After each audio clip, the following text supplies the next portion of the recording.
this is 9/11 Freefall.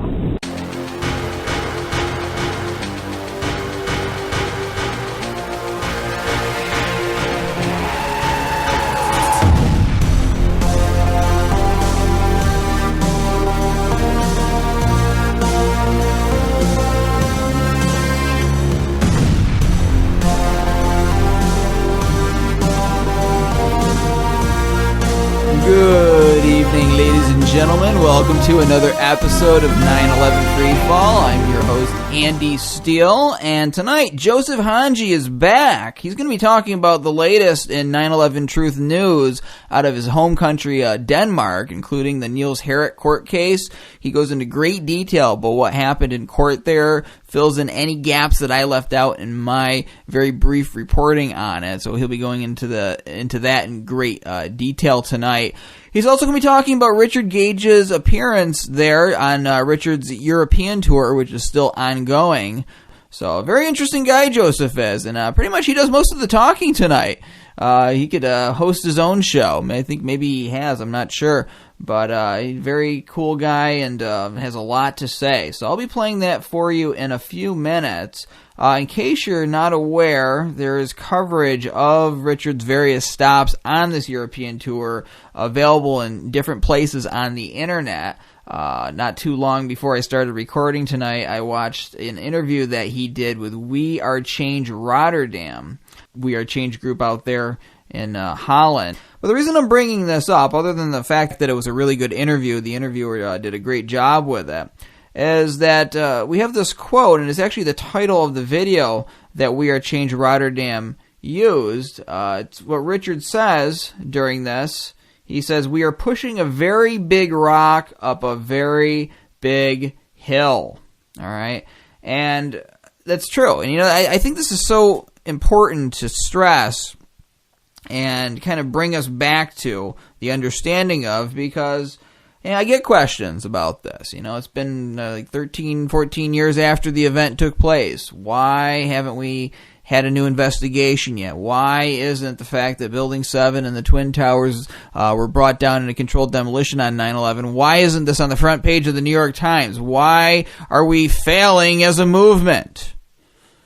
And I think people lose sight of the fact that what we're doing in a very short amount of time, I mean, keep in mind, 9/11 truth really wasn't in full swing until quite a few years after 9/11 took place. I'm aware that people were talking about it, but in terms of being an actual movement, it took some time for the numbers of people needed to wake up and be able to organize. And then for very ordinary people like Richard Gage, the We Are Change people, myself, for us to figure out how to become activists, how to go about doing something that not many people in history have been called upon to do. All of you out listening to this show, you're part of a special generation. All of you. I mean, you're doing something that is really setting a new precedent in world history, certainly in American history. So, we're figuring it out as we go along, but look what we've done. Look at the numbers of people that we have awakened. Look at the fact that we have people on mainstream media. You'll hear this tonight when Josef Hanji talks about two mainstream journalists who tell Niels Harrit that they agree with him at the end of an interview. That's big news over there. All right, so we are making inroads. And indeed, we are pushing a very big rock up a very big hill. Now, I was looking for an appropriate quote to go along with this sentiment expressed by Richard Gage. And funny enough, I found it expressed by our good friend Edward Bernays. And he's talking about inertia. Now, what is inertia? Inertia is the resistance of any physical object to any change in its state of motion, including changes to its speed and direction. It is the tendency of objects to keep moving in a straight line at constant velocity. Now, I'm not pulling that out of my head. I have that up here on Google in front of me. All right, but that's essentially what it is. It's resistance to change. And when you're talking about it in terms of social perception, in terms of social movements, that's really what it means. It goes into a broader sense, people's resistance to change. So Edward Bernays had this to say.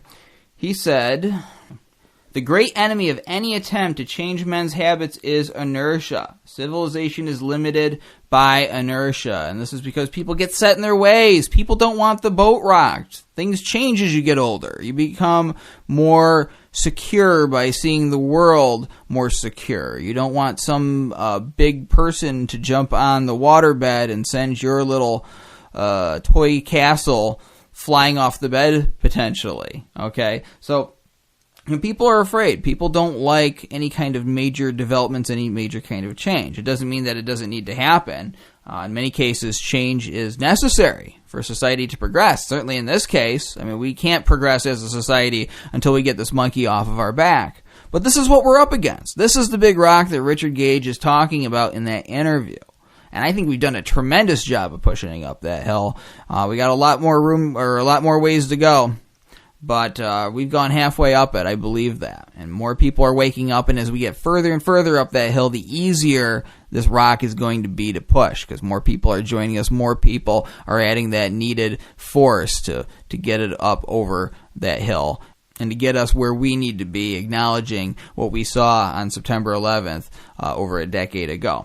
So I'm going to play my interview with Josef Hanji. Before we do that, of course, we're going to do what we do every week. We're going to take 10 seconds of silence to remember the victims of 9/11 and their families and all the people who died in the wars that followed 9/11. We're going to do that beginning now.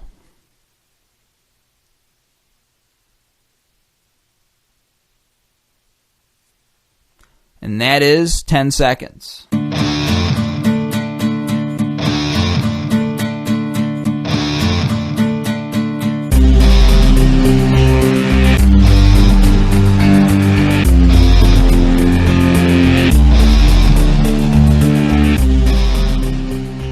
Josef Hanji is a former educator and now a 9/11 truth activist. He lives in Denmark. He's worked in politics. Now he assists Dr. Niels Harrit, and he participates in a number of outreach activities. He's here on the show today to bring us up to date with all the stuff that's happened in his country related to 9/11 truth in recent weeks. Josef, welcome back to 9/11 Freefall. Thank you, Andy. Now, for new listeners, please briefly tell us again about yourself and your work in history with 9/11 truth. Yeah, well, I started going against the wars when I went to college and learned about the war in the Middle East, and at that time it was Israel-Palestine. And then later on, if we jump a lot, I started going to school to educate myself to become a teacher in 2003. And in 2004, I went into national politics for students at the Teacher Student Union.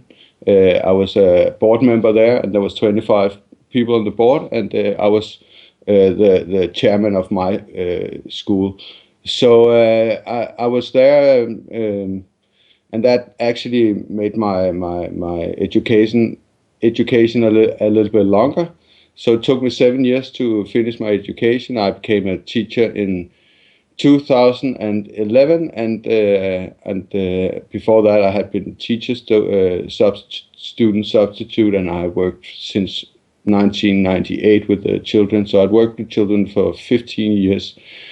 But something happened in 2007. I became aware of the lies. I had been looking at the war on terror since it started, and it became obvious in 2007 that something was that something was wrong. In May 2007, I wrote my first article. I started as a citizen journalist in 2006, where I covered the developing police state in Denmark. We have a free town inside Copenhagen called Christiania, and the police were acting very brutal in there from 2004. They called it normalizing, and that was the first case I started to cover. But it soon went into covering what was happening in the world, and I had my YouTube channel from 2006 called Buddhist Panda, and they closed it down 2010. So yeah, and then when they closed me down, I had 918,000 channel views and a lot of Niels Harrit related material already at that time, because I watched Niels Harrit's lecture in 2008. And that's where it really started for me. There was a website called In the 11th Hour, a Danish website where Danish truthers could write their name and put their picture in there and say that they supported a new investigation on 9/11. And I was one of those persons, and I started a group called Copenhagen, and we collected all the people in Copenhagen. Started on the website, started to get into this group, and we went on the street for the first time on the 11th of October 2008, and that was our first street action. And very very quickly it developed into we were supporting Niels Harrit, because Niels Harrit started his. He was also at the website at that time when I came in. Him and his wife Pernille, they had actually, if you can talk about a movement in Denmark, it started in 2006, where David Ray Griffin, he went to Royal Library of Copenhagen, and we are actually going to talk about the Royal Library of Copenhagen later on, covering the Niels Harrit cold case that just finished. But David Ray Griffin was here in 2006 on the 14th of September, and he did a speech there, and that ignited the Danish 9/11 Truth movement. People started to send out DVDs. There was a website called 911truth.dk was made at that time, and also the 11th hour .dk came out of that. And this one of the DVDs they made came to Pernille Grumme, who is the wife of Niels Harrit, and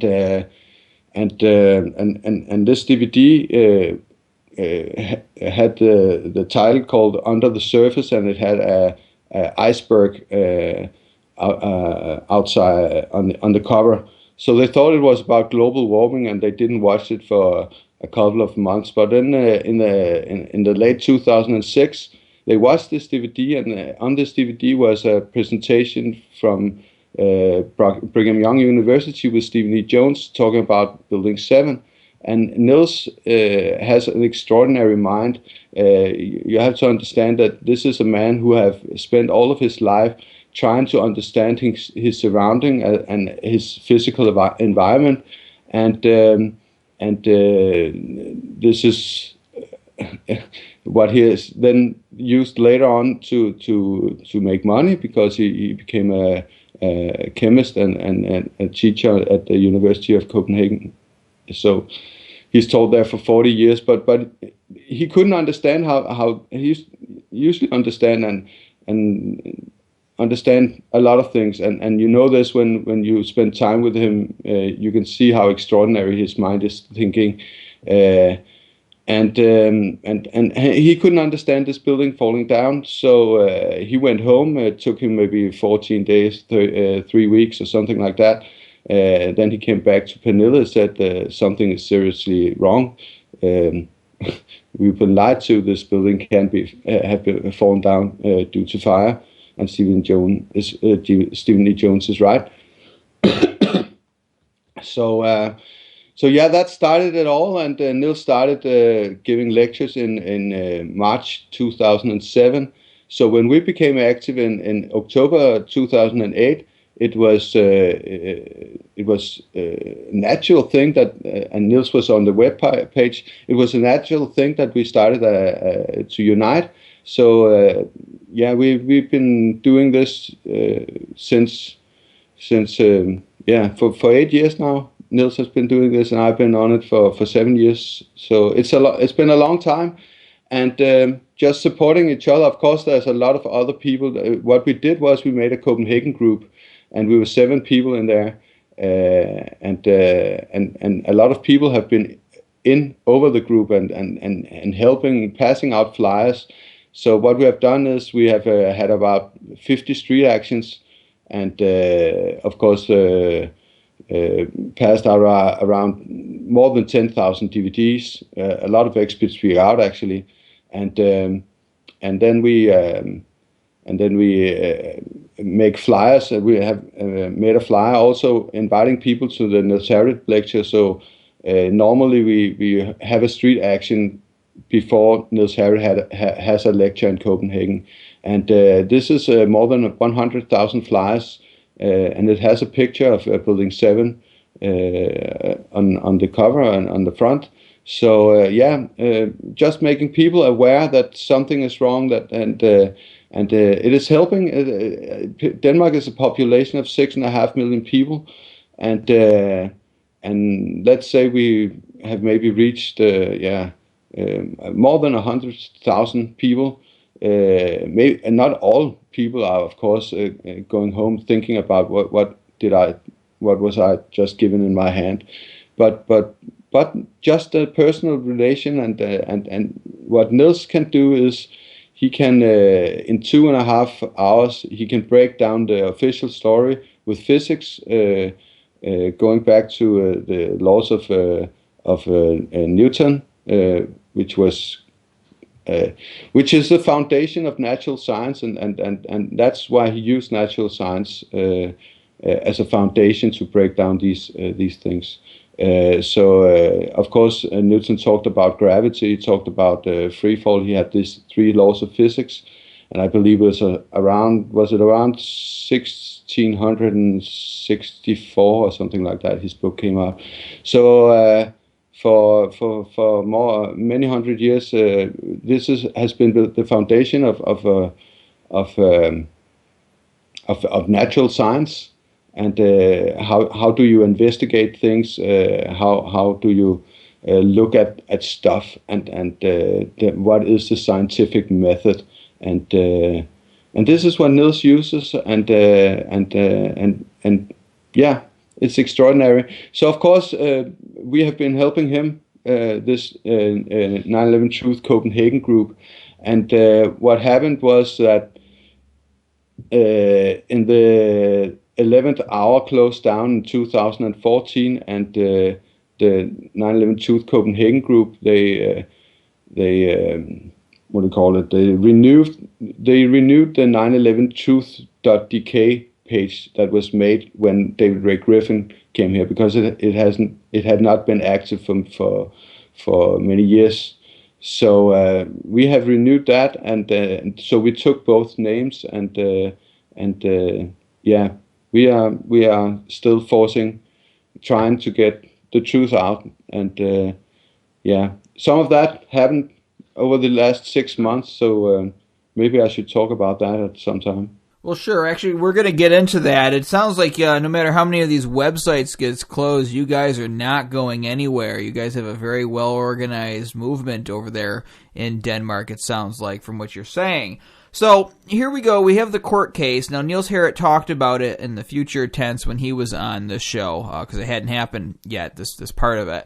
I covered a little bit, but what I was able to cover in terms of the outcome was gleaned together from Google Translate, from the articles out of Denmark, because I don't speak that language, and what some people had told me. But you were there, you were involved right at the center of it, so I want to get the first-hand perspective from you. So tell everybody first the background of the court case in case we have new listeners, and then what happened there in court. Yeah, as I said before, I've been doing citizen journalism since 2006. So one of the things being natural, that being so close to Niels Harrit and him having this court case coming up, it was a natural thing to cover this court case. So it all came down to an article that came out in December 2008, where a Danish newspaper called Weekendavisen, where there was a journalist called Søren Willemoes. He wrote about an exhibition at the Royal Library of Copenhagen, which was the same place that David Ray Griffin visited in 2006. And what happened there was an exhibition about the Armenian genocide. talking about how the Turks had committed this genocide, and there was the Turkish embassy argued about this and said they wanted their views also being a part of the exhibition, and then the director of this library, he said, okay, because we have a free speech in Denmark that says that you should listen to what people has to say, and of course there's limits to it, but in this case he tried to bring out the free speech, and what Søren Willemoes wrote was this was outrageous. This was madness, actually, was what he wrote. So he called his article that it was titled "Madness in the Royal Library," and what he was saying that it was madness to give the free speech to the Turkish embassy, trying to mock down the Armenian genocide, and when doing this, he said, why not open the doors to other people? Why not open the doors to the 9/11 truth skeptics and crackpots like Niels Harrit? He also talked about creationists and the Holocaust denial movement. So Niels was put in this context, and this is what he said, I'm not going to take this anymore because we have a Danish libel law. It's the paragraph 267. Let's say that you can't slander people like this without having a factual basis. And so Niels, he went to City Court in August of 2013, and I was actually the only one covering the court case. And this amazed me a little bit because I thought this would be something big. Niels was already at that time a pretty known name, but nobody came to the court, and so my little camera was the only thing that covered it, and I did this in Danish, and we also translated the film into English. And I also tried to get actually an article printed by AE 9/11, but something went wrong, and you never got to the word forward. So the only thing that was there was this film. And yes, then let's jump until it must be November 2014, where we knew about this court case coming up, and of course Niels, he appealed the court case to High Court, and so then the date came out, and I knew that Niels would. This time he should put out some more evidence. He was allowed to put more evidence out, and he would show the collapse of Building 7, and he would show the dust from the World Trade Center, because Søren Willemoes at the City Court said that maybe the dust was unauthentic. So Niels wanted to bring that out as evidence also. And actually also in City Court he had the help of AE 9/11 because Jan Utzon was one of was his witness, and he was witnessing on behalf of AE 9/11 and all the people who signed your petition. So Jan Utzon also came to High Court, and Niels brought in a new witness also called Per Hedegaard, who was his colleague, and he also presented more documents. And I told this to AE in the end of November, I think it was. And actually, your show, Andy, was the first step of a long project that I didn't even know would develop into what we're going to speak about now. And I'm trying to, maybe I should do it more. I'm talking too much and do it more short. But what happened was that you brought Niels Harrit onto your show, and Niels Harrit talked about the court case, and this was on the 11th of December 2014, I believe. And you brought me also on the 8th of January 2015, to talk about the Danish movement, Danish 9/11 Truth movement. But this was actually small steps in a money collection, because what I asked AE 9/11 to help us with was to collect money for the court case for Niels Harrit, and we decided that we would collect $15,000, and it went very, very well. Kelly David, who is the COO of AE, put Ted Walter on the case. He was the project manager, and he was excellent, I tell you, fantastic. And me and Ted, we wrote an article, and it was very good teamwork. And they used some of my videos. I made some interviews with one of my friends called Thomas, and of course with Niels Harrit, who was the interviewed person, about the development of the court case. And at the first email, we collected $12,000, and we needed $15,000. So they sent out the next email, and of course we then collected the money. And this, I must say, I was flabbergasted. I want to thank everybody who supported the court case at that time, because I was told it was people from all over the world, and it was hundreds of people from many countries giving small amounts and big amounts of money, and this was a big help for Niels, because I don't know if people can imagine, and I forgot to tell that he actually he was doing his own court case. He had no lawyer, but in high court he had to have some legal guidance, and this was what cost him money, and he brought in a lawyer called Mads Pramming, who is the chairman of a Danish whistleblower organization called Veron. And they helped him, or he helped him about how he should do this court case. So he was his own lawyer, and of course this was a gamble. But as Niels said, there's nobody that knows more about 9/11 than I do. So it would be hard for a lawyer to present the case, and yeah, then we collected the money, and it was a big boost, because then Niels could just concentrate on doing the court case, and he did that excellent.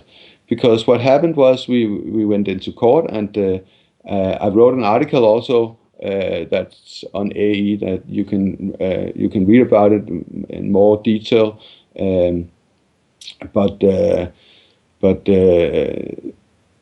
what Niels did was he presented the collapse. In the High Court, there's 3 judges, and there was 2 female judges and a young male also that was a judge. And he presented the video of the collapsing. It was a looping collapse of Building 7, where first you see the penthouse collapse, and then you see for a while the building standing for a little while, and then you see the whole building collapse in this symmetrical fall that you and I know is a controlled demolition. So and it was looping, and what the young male did was he brought his hands to his mouth and just stared at this building.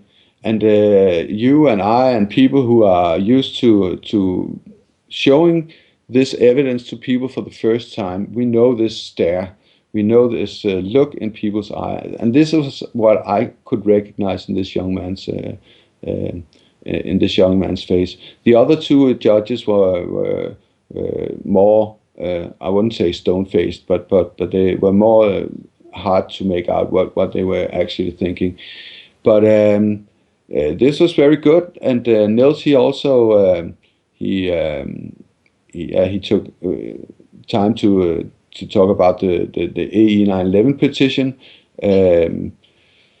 He presented the nanothermite report, and please remember that all these documents go into legal court, and then they're registered, and everybody can use these in another court case because now they are registered, these documents.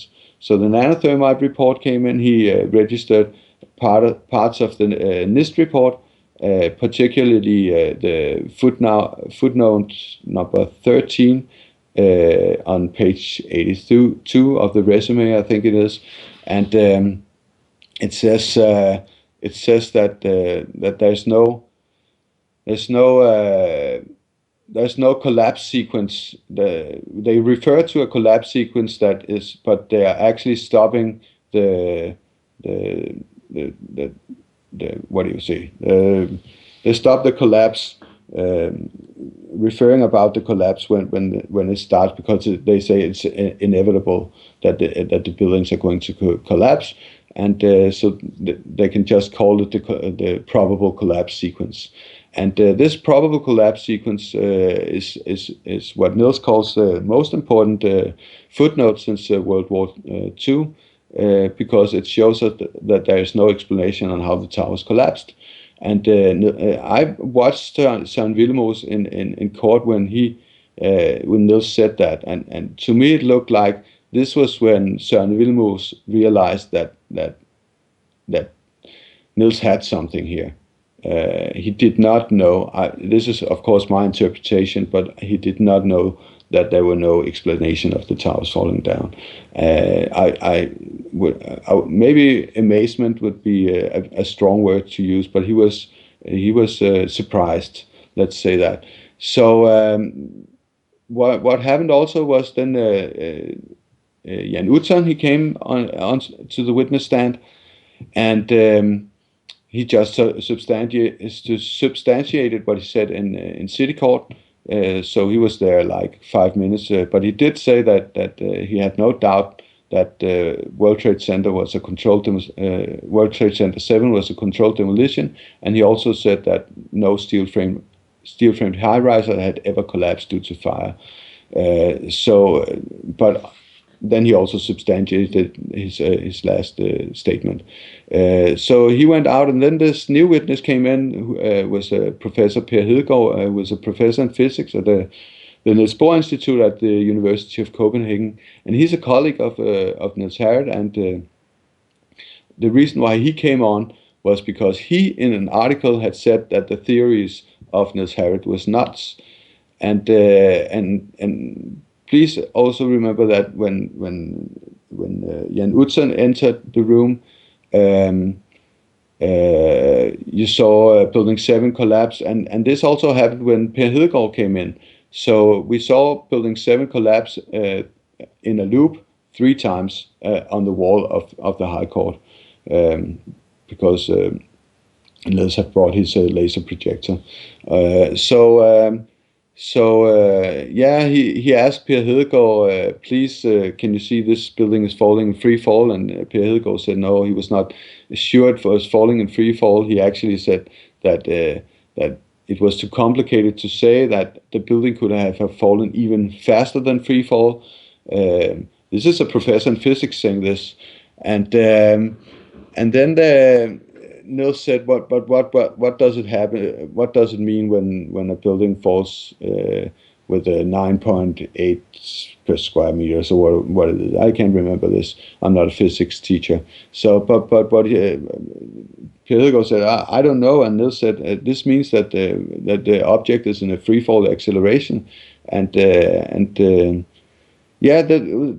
was a bit confusing, and one of the judges said, "What can you support?" And Per said, "I can support the report," and he was referring to the nanothermite report. And then he said, "I read it, and it looked good," and that was more or less what. Then you could see Niels Harrit was very disappointed. So the judge asked. There was a long pause, and the judge asked, "Do you have any more questions?" And Niels Harrit said, "No, thank you." And then it was the lawyer of Søren Willemoes who stood up, and he said, "Can you substantiate the article where the statements in the article where you called the theories of Niels Harrit nuts?" And he said, "Yes, I can."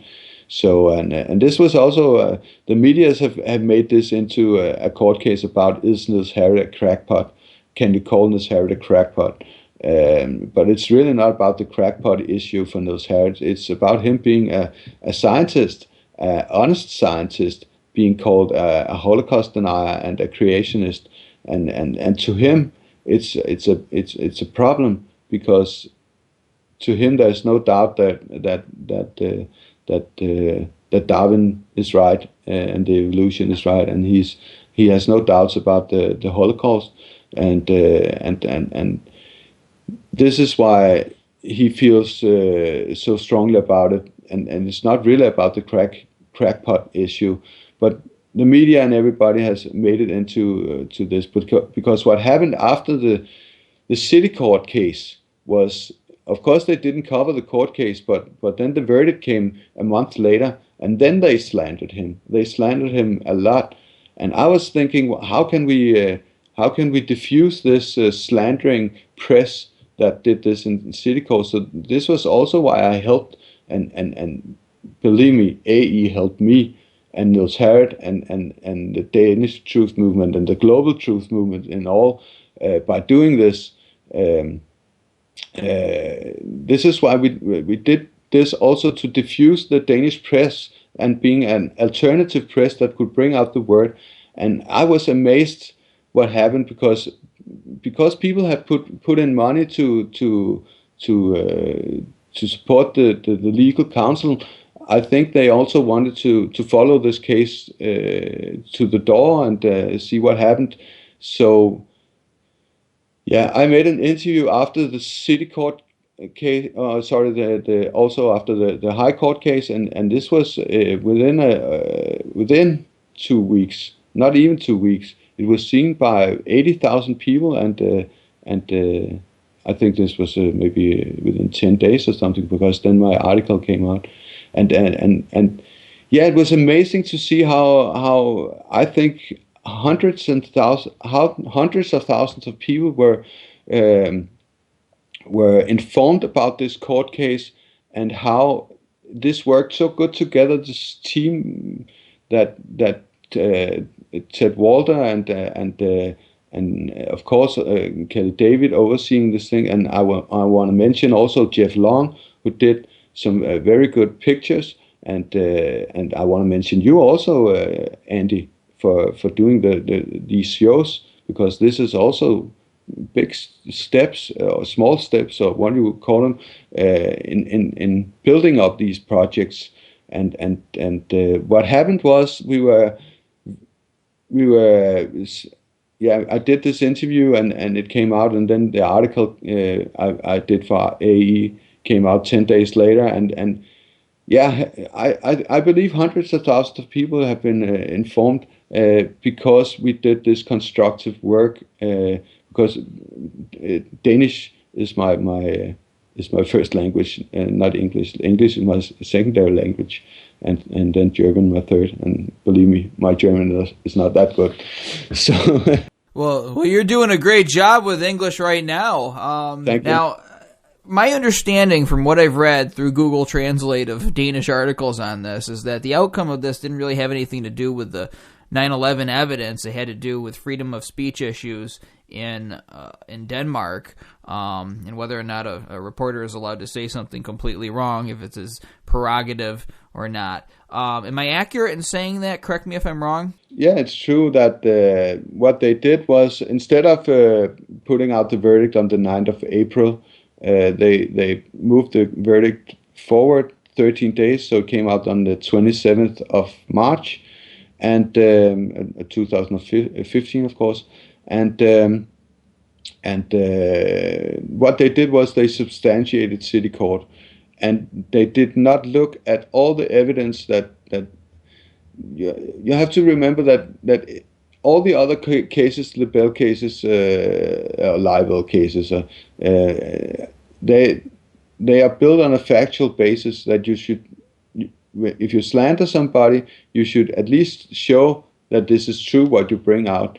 But and Niels was substantiating his case with the factual evidence brought forward, saying that there's these 2,300 and what was it at that time, 35 architects and engineers questioning this, and I'm not the only one, because what they're trying to do in Denmark is to make Niels look like a lonely crackpot.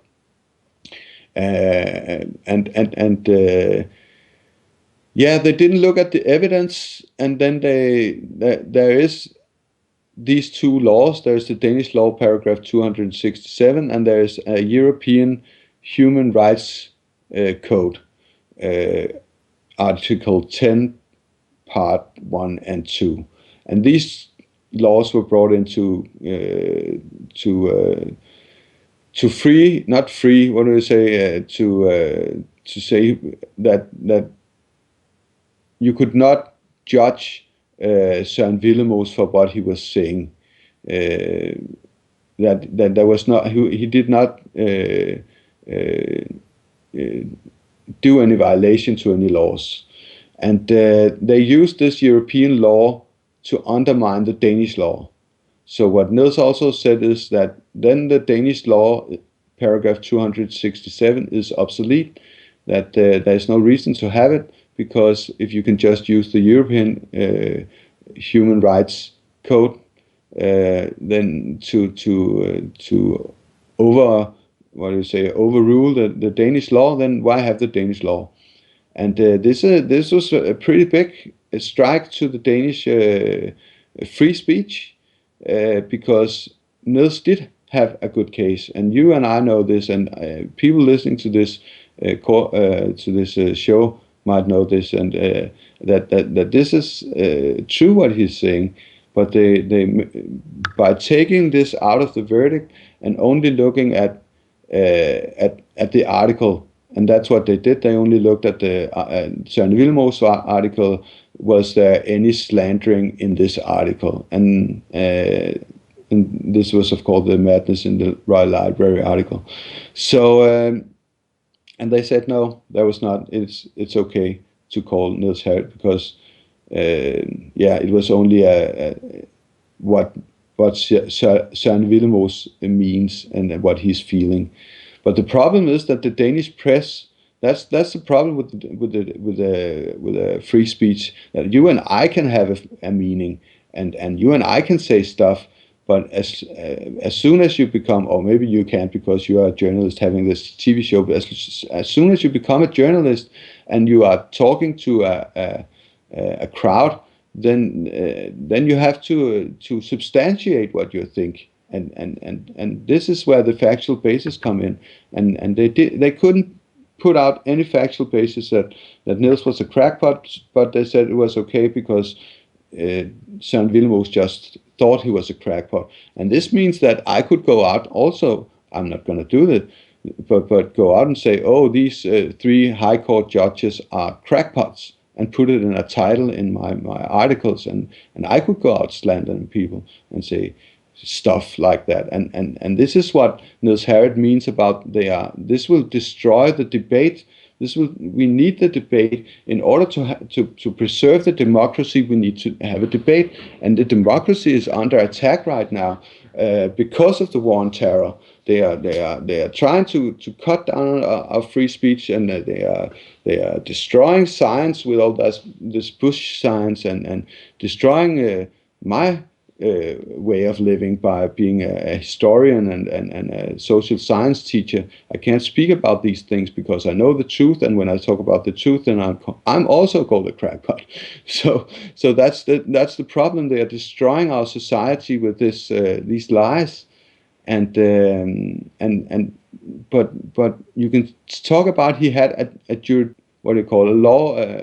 loss in law, but he had most definitely had a victory in the support and gaining the support from all over the world, the global support. His Facebook page gained, I think, 1,000 supporters in 1.5 months or something like that. So, and they still keep coming in, and so this is of course an administrated. An administrative page, yeah. Yeah, it's a victory in terms of public relations and in terms of the fact that you had journalists writing about 9/11 truth again when previously, if he hadn't gone to court, they wouldn't be that day. So anytime you create friction, as I've said before, you're winning. And what you talk about with regard to muddying the waters and making the debate about insults and calling people crackpots, I noticed this in the United States right before 9/11. And I don't know, it seems like there's an immaturity that was being tapped into in this country. People on our programming, like Bill O'Reilly, I'll use as an example. Before 9/11 happened, Bill O'Reilly had his show, and I actually thought he was kind of funny. I didn't agree with half the things he said, but I wasn't emotionally invested in any political situation going on, so I would kind of find it funny that he would shout down people or dress down people who didn't agree with him, and the name calling and all of that. Then after 9/11, and in particular after I woke up to the truth of 9/11, obviously it wasn't funny anymore. I was seeing it being used as a weapon. And you notice this, how debate, just at least here in the United States, because this is the TV I see, has been boiled down to just sound bites and shouting and partisan bickering. So that you can't have regular discussion, so that somebody who may be brilliant but may not be as boisterous and be willing to shout another person down would appear to lose a debate because they're just not going to participate in something like that. And see, that's the problem. Free speech issues, you can talk about that, debate about what constitutes libel and what doesn't. But there's a bigger problem outside of the law here. It's the degradation of our debate. And it's happening worldwide, obviously, as we're hearing about Denmark. But it's the degradation of debate, of discussion, of people being able to disagree with each other politely and still be friends in the end. And that's what you need in order to arrive at any kind of truth, to prevent situations like the one we have right now. And I don't know how you turn the tide other than by setting a good example, which is what I'm trying to do here on this show. Let's talk about Richard Gage coming to Copenhagen, because this sort of ties in also to the TV show you just watched tonight on the day that this has been recorded. But we'll start with Richard Gage. He's on his European tour. He's coming, or he came to Denmark. Talk about how that was organized and about the event. Yeah, Niels Harrit got an email several months ago that there was being a European tour set up, but the problem was it was colliding with the court case, so he had to say no to set up this event. And I knew about it, but I knew that I also had to cover the court case. I had been building up for this for 2 years, so I wanted to cover the court case as well. And of course, I was helping AE also, doing the articles, doing the interviews for the action alerts, helping Ted do his job. And this meant that I had a lot of work. So what Niels did was he asked the architect Jan Utzon, famous Danish architect, to try and set it up someplace in Denmark. And when Jan Utzon was trying to set it up, there was about 4 weeks until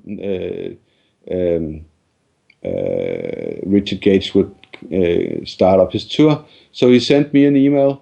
I think he got it from Ted or Kelly David or someone in Architects and Engineers.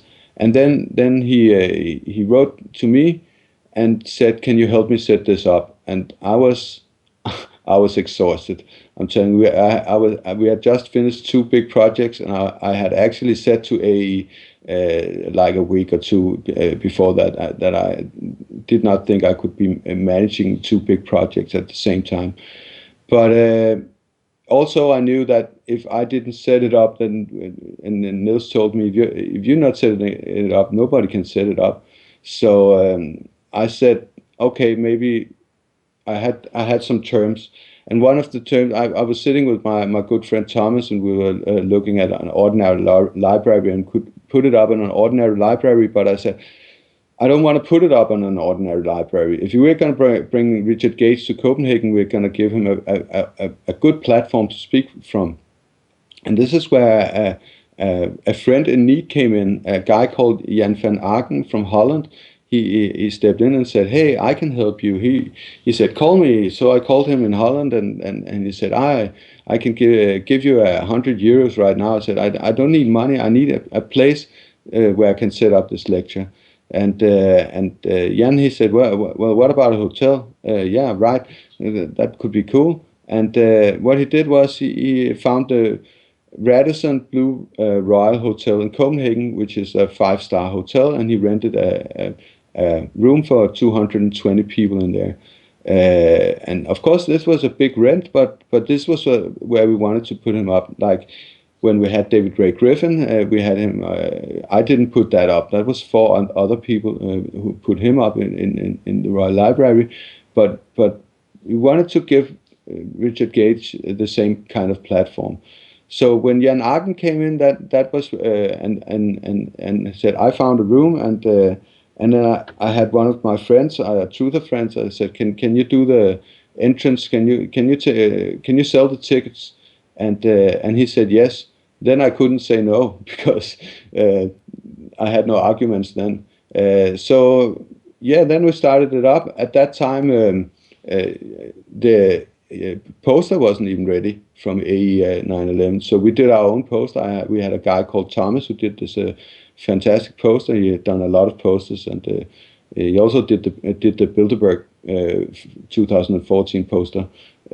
But yeah, a good guy, and he did this poster, and then we started inviting people on Facebook. So Michael Hansen, he did the collection of money and put out the tickets, and of course I had a plan and said, let's do it like this, and people can buy up front, because we needed to put in order to pay for everything. I think I calculated that we should have between 180 and 190 people. We want to make this non-profit, so we didn't want to make a lot of money on this. And so Michael, he helped with that. And what I did was I set up this, and I'm telling you, Andy, it was a fantastic team. I set up this team. I talked to my guy, my friend called Benny. He's a former gourmet cook, Michelin cook. Actually worked in a restaurant, a Gordon Ramsay restaurant in London, and he stopped eating meat 2 years ago, and he started me up also on plant-based food, and a year ago. So I brought him in and said he's doing a new company called Mr. Superfood, and I said, hey, can you do the food? We want to invite some people, and do you want to do the food? So I brought him also in, and of course Niels and Pernille was self-written. They were perfect hosts. They hosted on Sunday. Richard came on Sunday, the 12th of April. So they hosted we were 17 people there. Were meeting him. And of course, Benny had made this plant-based food, and it was delicious, and was all organic, and no Monsanto, as Richard said, and it was great. And there was a guy called, I want to mention also, called Anders. He did an invention actually, and you might be seeing more of this. He did a light cannon. And he gave one to Richard, and he gave one to me. And this light cannon can blow what do you call it? Light up on a wall, and then it says 9/11 Truth, or the one Richard got says ae911.org, and depending on how far you are away and how much light there is, or how much dark actually there is, you can make it 15, 18 feet in diameter. So it can become huge, and you can use it all kind of way. And the great thing about this is it's free advertising. It's not a sticker. It's not something. It's not paint. It's not something you put on the wall. You just turn on the button on your project, what you call your light, and then it shows it projects a picture up on the wall, and it was amazing. And he also helped on the on the Richard Gage lecture, doing the lights, doing the sound, and he was just great. There was a girl called Lyra. I brought her in. She did the posters. She helped with the tickets bought up front, and there's a guy called Greg also. Greg, he helped. We were doing all this covering of the court case. Niels Harrit came onto the national TV on something called Monte Carlo, and we had two TV hosts over here saying that they agreed with Niels Harrit, and they talked about nanothermite, and this was a big U-turn for Danish media, having two TV hosts who are pretty big for young people between 18 and 30 maybe, saying that they supported that it was not planes that took down the towers, but it was nanothermite. Josef Hanji, you did a great job documenting the last many months of 9/11 truth history there in Denmark. I know I'm going to have you on the show again at some other point, but thank you again for coming on 9/11 Freefall.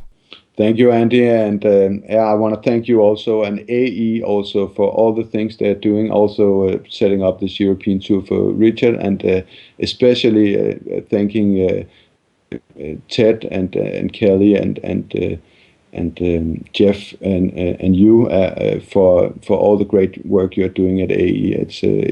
It's been fantastic working with you.